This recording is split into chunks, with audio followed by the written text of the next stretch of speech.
How to block or remove jobs that you are not interested to work on Indeed job search. Hello guys, in today's video I'm gonna show you how to remove or block the apps that you are not interested in. So the first thing we do is we go to the app. As you can see, this is the home page. Now let's just say that I don't like this job.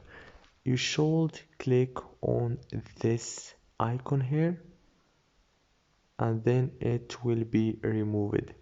And after we will start doing this, we will not get the same job. And yeah, that's it for today's video, guys. I hope this video was helpful for you, and don't forget to like and subscribe.